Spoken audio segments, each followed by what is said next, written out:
სემეკმა 15 მეგავატამდე მცირე ელექტროსადგურების ქსელთან მიერთების ახალი წესი დაამტკიცა. უახლოეს პერიოდში იგეგმება ამავდროულად მელიორაციის სექტორის რეგულირებაც. სწორედ სემეკის საქმიანობის ძირითად ასპექტებზე და ამავდროულად ენერგეტიკის სექტორში არსებულ ტენდენციებზე უნდა ვისაუბროთ ჩვენ სტუმართან ერთად. დავით ნარმანია, სემეკის თავმჯდომარეა ჩვენი სტუმარი. მოგესალმებით ბატონო დავით და მადლობა ჩვენს გადაცემაში სტუმრობისთვის. მოგესალმებით. მადლობა თქვენ დროისთვის ბატონო დავით 15 მეგავატამდე ჰესებისთვის წესდება ქსელზე მიერთების ვადები და პროცედურები. დავიწყოთ ამ თემით და პირველ რიგში რა იცვლება, რა იქნება განსხვავებული და რისთვის უნდა მოემზადოს კერძო სექტორი. აღნიშნული საკითხი შეიძლება ითქვას, რომ იყო დაურეგულირებელი და გარკვეული ტიპის, ასე ვთქვათ, უკმაყოფილება, რაც არსებობდა მცირე ჰესების მხრიდან, ამას უპასუხა მარეგულირებელმა კომისიამ ადეკვატურად და შეიმუშავა ძალიან მკაფიო წესი, რომლის მიხედვითაც 9 მეგავატიდან 15 მეგავატამდე ჰესების მიერთების წესი და საფასურები დადგინდა. რატომ ამ რანგში, ამ ზღვრებში? იმიტომ რომ 9 მეგავატამდე ეს არის მიკროსიმძლავრის სადგურები და ამაზე ასე თქვა ქსელში პირდაპირ ინტეგრაციის წესი ჩვენ დამტკიცებული გვაქვს, აქ საფასური არ არის, მარტო მრეცხელი საფასურს იხდი და დაინტერესებული პირი და არაერთხელ გვისაუბრია მათ შორის თქვენს ეთერშიც. რაც შეეხება 15 მეგავატზე მეტ, 15 მეგავატზე მეტი უკვე ეს არის სხვა ტიპის სადგურები, კანონითაც სხვა რანგშია გაყვანილი სადგურები და ძირითადად ასეთი ტიპის სადგურები ერთდებიან გადამცემ ქსელზე, ანუ ეგრეთ წოდებულ მაღალ ძაბვაზე, რომელსაც საქართველოს სახელმწიფო ელექტროსისტემა განაგებს და შესაბამისად იქ მიერთების წესი და შესაბამისი საფასურები მარეგულირებელ კომისიას უკვე აქამდე დამტკიცებული ჰქონდა. ამიტომ ახლა ეს ასე თქვათ შუალედური რგოლიც მოვიცავით, ძირითადად ეს იქნება ენერგოპროს ქსელზე მისაერთებელი ასე თქვათ ჰესები, რომლებიც შენდება მცირე და საშუალო ტიპის ჰესები და შესაბამისად უკვე მათ ინვესტორს, მათ მეპატრონეს ეცოდინება მკაფიოდ თუ რა დაუჯდება აღნიშნული და შემდეგ უკვე ამ წესის შესაბამისად ენერგოპრო ვალდებულია რომ უზრუნველყოს მიერთება. მცირე და საშუალო ჰესებზე, ასევე სისტემურ ჰესებზე, რა თქმა უნდა, ვისაუბრებთ გადაცემის მსვლელობისას. მანამდე მინდა გკითხოთ, დღეს ზამთრის ბოლო დღეა და ალბათ დროულიც იქნება თუ ზამთარს შევაფასებთ და შევაჯამებთ. მოხმარება რამდენი იყო, საინტერესოა რომ გითხრათ და ასევე წყვეტების სტატისტიკა როგორი იყო წელს. დღეს შესანიშნავია მინდია, ანუ ბუნებამ გვამცნო რომ ზამთარი სრულდება. წლევანდელი ზამთარი იყო, ასე ვთქვათ, მოხმარების თვალსაზრისით გაზრდილი მოხმარებით ხასიათდებოდა, ვიდრე ეს იყო წინა პერიოდის ზამთარი, წინასწარი მონაცემები, რაც გვაქვს, იმიტომ რომ ერთ მხრივ უფრო უკეთესი ეკონომიკური ზრდა იყო და ეკონომიკური ზრდის ადეკვატურად იზრდება ენერგიაზე მოხმარება როგორც წესი. მეორე, იცით თქვენ რომ კოვიდის შემდეგ უკვე ყველა სექტორი პრაქტიკულად დაიტვირთა ეტაპობრივად და ეს მოხმარებაზეც აისახა. არ ყოფილა რაიმე ესეთი სერიოზული ინციდენტები, რომელიც ან ელექტროენერგიის, ან ბუნებრივი აირის მიწოდების შეფერხებას გამოიწვევდა, თუ არ ჩავთვლით ცალკეულ ასე თქვათ უბნებში ავარიებს, რაც ძირითადად უამინდობიდან ან ქარიდან გამომდინარე, ან უხნალიქებიდან გამომდინარე ყოველთვის ხდება ხოლმე. ამდენად შეიძლება ითქვას, რომ ზამთარმა ენერგეტიკული თვალსაზრისით მშვიდობით ჩაიარა. აი მოხმარების ნაწილში ძალიან საინტერესოა. შევეხოთ სვანეთის кейსაც გარკვეულწილად, ახლა ჩვენ ვიცით, რომ ამ მიმართულებით გარკვეულწილად არის იქ გაზრდილი მოხმარება მაინინგის კუთხით გულისხმობ, რომლის დარეგულირებაც არა ერთგზის პრინციპში იყო მცდელობა. დღეს რა მდგომარეობაა ამ მიმართულებით და როგორ შეიძლება პრინციპში ეს პრობლემა ისევ არსებულია, ამ პრობლემის მეტნაკლები რეგულირება. აღნიშნული საკითხი კვლავაც აქტუალურია. ბოლო პერიოდში, როცა უხვინალიქები იყო მესტიის მუნიციპალიტეტში ავარიული გათიშვა, ორი ხაზიდან იკვებება მესტიის მუნიციპალიტეტი, ერთი სამეგრელოდან, მეორე ქვემო სვანეთის მხრიდან, ორივე ერთდროულად იყო გათიშული, იმიტომ რომ იყო ორივე ხაზზე ავარია.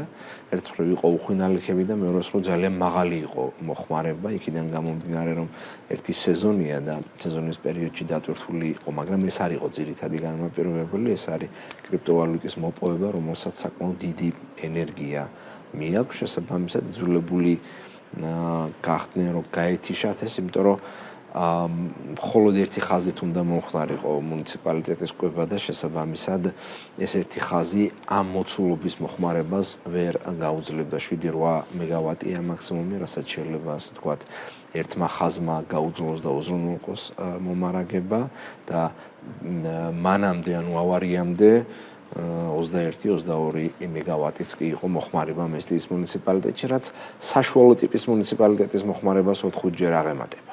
Ამდენად ეს მოხმარება ძირითადად სწორედ კრიპტოვალუტის მოპოვებით არის გამპირობებული, ამიტომაც უნდა გაგრძელდეს იქ ღონისძიებები, რაც თავის დროზე ჩატარდა, ანუ რამდენიმე ესეთი მსხვილი მოხმარების ამოღება. რაც შეეხება კიდე მესტიის მუნიციპალიტეტს, იცით თქვენ რომ კომისიის გადაწყვეტილებით ახალი ობიექტების მიერთება დროებით იყო შეჩერებული, უბრალოდ გადავადებული, თუმცა ჩვენ უკვე მივეცით თანხმობა ენერგოპროს და მიიღო მან დავალება რომ მიაერთოს ეს ახალი ობიექტები, ოღონდ მიაერთოს როგორც ყველგან მთელი ქვეყნის მასშტაბით არის დადგენილი იგივე წესით დაუყენდეს მრიცხველი, გადაიხადოს საფასური, თუ არ გადაიხდის, მოხდეს მიწოდების შეწყვეტა.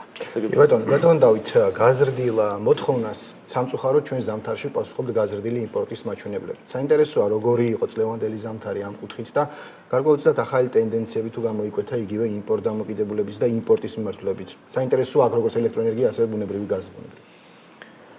ამ თვალსაზრისით ეს ზამთარი წინა ზამთრებისგან განსხვავებით გამორჩეული იყო იმ თვალსაზრისით, რომ ელექტროენერგიის იმპორტი დიდი მოცულობით საჭირო არ გახდა.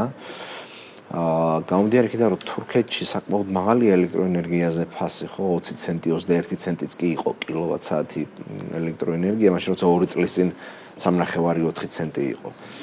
ამ მაღალმა ფასმა განაპირობა ის, რომ იქიდან ენერგიის შემოტანა, ასე ვთქვათ, მნიშვნელოვნად დაარტყამდა ქვეყნის ენერგომომარაგებას, ამიტომაც უფრო უკეთესი გზა იქნა მონახული აზერბაიჯანიდან შედარებით შეღავათიანი ფასით გაზის შემოტანა, რომელზეც მუშაობს თბოსადგურები. თბოსადგურებმა მაქსიმალური დატვირთვით იმუშავეს ზამთრის განმავლობაში და უზრუნველყვეს ის, რომ ეს ენერგია ქვეყნის შიგნით გამომუშავებული იყო. და ამდენად, ასე ვთქვათ, იმპორტი გაცილებით უფრო მცირე მოცულობით იყო, ვიდრე ეს წინა პერიოდის განმავლობაში. ბატონ დავით, 2023 წელს სემეკის საქმიანობის ძირითად მიმართულებებში ერთ-ერთი მნიშვნელოვანი ადგილი უჭირავს მელიორაციის სექტორის რეგულირებას, ხომ ასეა, რომელიც თავისუფლად მოიცავს სატარიფო მეთოდოლოგიებზე მუშაობას. ამ მიმართულებით რას გეკმავთ წელს რომ მოგვიყვეთ? მთავრობა მიიღო გადაწყვეტილება თავის დროზე და დააინიცირა კანონპროექტი, რომლის მიხედვითაც მარეგულირებელ კომისიას დაევალა მეოთხე სექტორის რეგულირება, ეს არის მელიორაციის სექტორი, რისთვისაც წინამოსამზადებელი სამუშაოები უკვე მიმდინარეობს.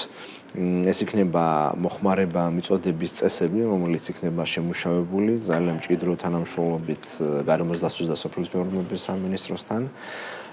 ასევე ჩვენ უნდა შევიმუშაოთ სატარიფო მეთოდოლოგია. ტარიფები ადრეც სემეკს ჰქონდა დადგენილი, ოღონდ ასე ვთქვათ, არა კონკრეტულად მეთოდოლოგიის საფუძველზე, არამედ გაანგარიშების საფუძველზე და ისევე როგორც ელექტროენერგიის გაზმომარაგების და წყალმომარაგების შემთხვევაში აქაც გვექნება მეთოდოლოგია და მეთოდოლოგიის საფუძველზე დადგენილი ტარიფები და ასევე სადაო საკითხებს, ისევე როგორც სხვა სამ სექტორში იხილავს მარეგულირებელი კომისია, აქაც განიხილავს, ანუ წყალმოსარგებლე ორგანიზაციებსა და მელიორაციას შორის დავებზე მაქვს საუბარი. დიახ. კი ბატონო, ამდენად ეს საკითხები, ანუ წინამოსამზადებელი სამუშაოები მიმდინარეობს, იმიტომ რომ სრულ რეგულირებას ჩვენ მომდევნო წლის 1 იანვრიდან დავიწყებთ. კი ბატონო. ბატონო დავით, თქვენ ახსენეთ პრინციპში თბოსადგურების დატვირთულობა ზამთრის პერიოდში იმპორტის ჩანაცვლების მიმართულებით. ძალიან საინტერესოა ამ მიმართულებით გარკვეულწილად ენერგოდამოუკიდებლობის ხაზის გავატაროთ და თუ დღეს მაგალითად იმპორტს მეტნაკლებად ვანაცვლებთ თბოსადგურების მიერ გამომუშავებული ელექტროენერგიით, გარკვეული თვალსაზრისით როდის შევძლებთ მაგალითად იგივე თუნდაც ჰიდრორესურსების კუთხით მეტნაკლებად იმპორტის ჩანაცვლებას და გარკვეულწილად როდის შეიძლება ვთქვათ, რომ ქვეყანას შესაძლებლობა ექნება ზამთრის პერიოდში თვითკმარობაზე გავიდეს. მოდი აქ რადგან ცოტა დრო რჩება, ბატონო დავით, მეც დავამატებ, რომ საინტერესოა პოლიტიკად შევაფასოთ, რომელიც ბოლო პერიოდში გაცხადდა მთავრობის ჩართულობა დიდი ჰესების მშენებლობის მიმართულებით. რამდენად შეიძლება აღმოჩნდეს გარდამტეხი აი ენერგოდამოუკიდებლობის გზაზე?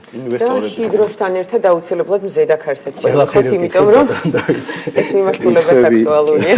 იმაზე მეტი არის, რომ აქვს ამიტომ სწრაფად გიპასუხებთ და უფრო ბლიც პასუხები იქნება. რა თქმა უნდა, თბოსადგურები თავისი დატვირთვიდან გამომდინარე არის გარანტირებული სიმძლავრის წყაროები, ანუ ის უნდა ყავდეს დისპეჩერს გამორთულ მდგომარეობაში და როცა კი დაჭირდება ან ავარიის დროს ან რაღაცა ასე ვთქვათ მოხმარება გაიზრდება, იმ პერიოდში უნდა მისცეს დავალება ჩართოს და ქსელში შეიტანოს დამატებითი სიმძლავრი. ამიტომაც მნიშვნელოვანია, რომ უფრო მეტი საბაზისო სადგურები ავაშენოთ ქვეყანაში, რომელთაც აქვთ წყლის დაგროვების ფუნქცია და საჭირო დროს მისი ელექტროენერგიად გარდაქმნის, ასე ვთქვათ, შესაძლებლობა. სწორედ ამიტომაც ის გადაწყვეტილება, რაც მიიღო მთავრობამ, რომ თვითონ შევიდეს ეგრეთ წოდებული პრობლემური ჰიდროელექტროსადგურების მშენებლობაში, მე ვფიქრობ, რომ სწორი და ადეკვატური ნაბიჯია. ერთის მხრივ მის მოსახლეობას, რომელსაც აქვს პროტესტი უფრო ადვილად ესაუბრება, ვიდრე ინვესტორი, იმიტომ რომ სამწუხაროდ ჩვენთან ინვესტორი განსაკუთრებით ენერგეტიკაში აღიქვება როგორც ბუღა, რომელსაც უნდა მარტო აქ ფული შოვნა და ამ ფულის გაზიდვა. სინამდვილეში ეს ესე არ არის, მაგრამ ეს ასე თქვათ სტერეოტიპი უნდა გადავლახოთ. ინვესტორი ენერგეტიკაში შენი მოკავშირეა, იმიტომ რომ ენერგია თუ არ შეიქმნა ქვეყანაში, ისე ეკონომიკა ვერ განვითარდება. ეკონომიკა თუ ვერ განვითარდება, სოციალური ფონი ისევ რთული და მძიმე იქნება. ამიტომ ენერგეტიკა ეკონომიკის ხერხემალია, ამის გარეშე ეკონომიკა ვერ განვითარდება. ამიტომ მთავრობა უფრო ადვილად დაელაპარაკება ამ ასე თქვათ ადამიანებს, რომლებსაც აქვთ გარკვეული პროტესტის გრძნობა და გამოხატავენ კიდეც ამას. მეორე, იყო გარკვეული ესე თქვათ საკითხები, თითქოს უცხოელ ინვესტორს მიყიდეს მიწები 99 წლით და ასე შემდეგ. მთავრობას ექნება მიწა მისავე საკუთრებაში, არავის მიწას აღარ გადასცემს, აღარ მიყიდის და ასე თქვათ ინვესტორთან თანამშრომლობით, საჯარო კერძო პარტნიორობით მე ვფიქრობ, რომ გაკეთდება ეს საქმე. მთავრობას თავისწინი პასუხისმგებლობა ექნება იგივე თქვათ ქონებრივ ნაწილში, იგივე თქვათ საზოგადოებასთან ურთიერთობის ნაწილში და ასე შემდეგ. ინვესტორი მოიზიდავს დაფინანსებას და ჩადებს და შესაბამისად ასე თქვათ უნდა გაკეთდეს აუცილებლად ეს საკითხი. რაც მეტი დრო გადის, მით უფრო შანს ხელიდან უშვებ და ჩვენი მეზობლები აშენებენ ერთიც, მეორეც, მესამეც უზარმაზარ სადგურებს, რომლითაც მე უკვე ჩვენ გავხდებით მათზე კიდევ უფრო მეტად დამოკიდებული, ანუ მათგან უნდა შემოვიტანოთ ენერგია, ეს ენერგია იქნება ძვირი, ჩვენთან სიმწრით დაგროვებული ლარები უნდა გადახურდავდეს დოლარებში, ეს დოლარები უნდა გადაირიცხოს და უნდა დავაფინანსოთ სხვა ქვეყნის ეკონომიკა.